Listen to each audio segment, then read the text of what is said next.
월급을 받는 페이닥터 같은 경우에는 1억 8,539만 원으로 월 1,100만 원 정도입니다. 안녕하세요. 오늘은 많은 분이 궁금해하실 것 같은 주제를 가져왔습니다. 바로 판사, 변호사, 의사, 소위 말해 사자 직업 연봉에 대해 조금 이야기해 보려고 해요. 어디서도 자기 연봉 얘기는 쉽게 안 해주잖아요. 변호사나 의사, 판사들은 돈을 많이 벌까? 그렇게 생각하시는 분들도 계시는 것 같은데 도대체 얼마를 벌기에 억대 연봉 소리가 나오는지, 왜 사자 직업을 해야 한다고들 하시는지 오늘 그 궁금증을 풀어드리도록 하겠습니다.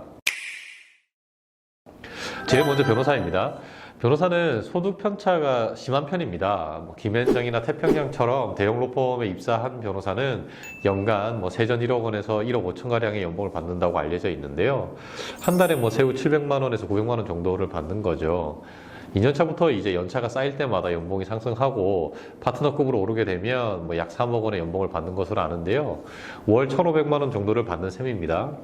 사실 변호사의 경우에는 소득이 올라가는 만큼 일하는 시간도 훨씬 더 많아지는 것 같아요. 그만큼 스케줄이 좀 빡빡하겠죠.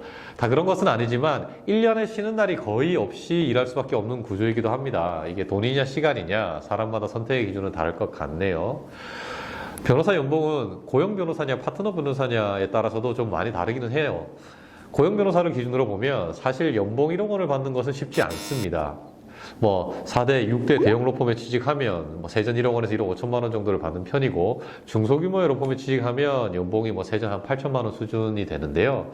변호사 숫자는 늘었지만 지방의 경우에는 변호사를 구하기가 또 어려워서 적어도 최소 8천만 원은 되어야 고용할 수가 있습니다. 네, 로펌에 취업한 것이 아니라 사내 변호사일 경우에는 세후 500에서 700만 원을 받는다고 합니다. 일반 송무 변호사들의 연봉이랑은 체계가 좀 다르죠. 대신 일반 사원들보다는 많이 받는 편이라고 합니다. 국선전담 변호사도 있는데요. 월 600만 원에서 최대 800만 원 선으로, 이건 법원으로부터 받습니다. 그리고 국선 변호인 제도가 있는데요. 국선 변호인은 올해부터 한 건당 50만 원을 받게 되었습니다. 국선 변호인이 되어서 한 달에 한 10건 정도를 배정받으면 세금을 제하고 월 400만 원 정도 수입으로 가져갈 수 있죠.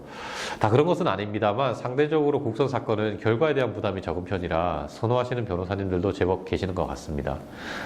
개업 변호사, 이른바 사장 변호사는 사실 매월 천차만별일 때가 많죠. 어떤 달은 몇 천만 원을 벌기도 하지만 어떤 달은 사무실 유지 비용조차 못 벌 때도 있거든요. 그래서 보통 사무실을 유지하려면 월 최소 1,500만 원에서 2천만 원 정도의 매출은 있어야 합니다. 네, 그 다음 의사를 한번 볼게요. 2022년도 보건복지부 조사에 따르면 개원의는 평균 연봉 2억 9,428만 원이라고 합니다. 3억에 가까운 돈이죠. 역시 의사가 억대 연봉인데요. 반면 월급을 받는 페이닥터 같은 경우에는 1억 8,539만 원으로 월 1,100만 원 정도입니다. 역시 개원의가 페이닥터보다는 소득 수준이 훨씬 좀 높죠.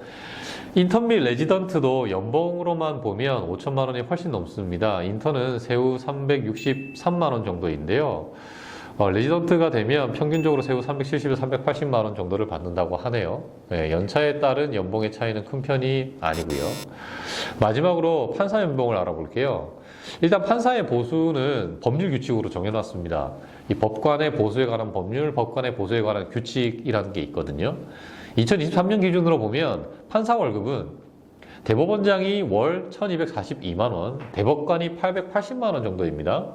일반 법관의 월급은 1호봉부터 17호봉으로 나뉘는데요. 1호봉이 약 330만 원이고 17호봉이 약 879만 원 정도 됩니다. 보통 10호봉쯤 된다 하면 월 657만 원 정도 되고요. 네, 판사 평균 연봉이 9,100만 원 정도라고 알려져 있는데요. 이건 대법관부터 초임 판사까지 연봉을 평균한 것이니까 모든 판사가 그렇게 받는다고 보시면 안 되고요. 다만 봉급 조정 수당, 기타 수당 등을 받으니까 봉급표에 나온 금액보다는 조금 더 받게 됩니다. 또 검사도 있죠. 검사도 1호봉부터 17호봉까지 있는데 판사 보수와 같습니다. 검찰총장은 대법관과 같은 금액을 받고요.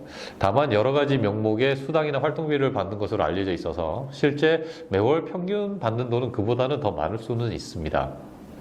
자, 이렇게 억대 연봉으로 알려진 변호사, 의사, 판사 연봉과 세후 월급을 알아봤습니다. 실제 알려진 거랑 좀 다르죠. 그러면 변호사, 의사 중에 어느 쪽이 더 낫느냐? 결론은 제가 쭉 보니까 평균적으로는 의사가 가장 많이 벌고, 변호사의 경우에는 변호사에 따라서 천차만별인 것 같아요.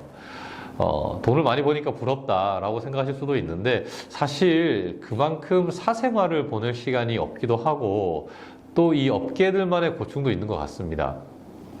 어떠셨나요? 재밌게 봐주셨으면 뭐 그것만으로도 저는 만족할 수 있을 것 같습니다.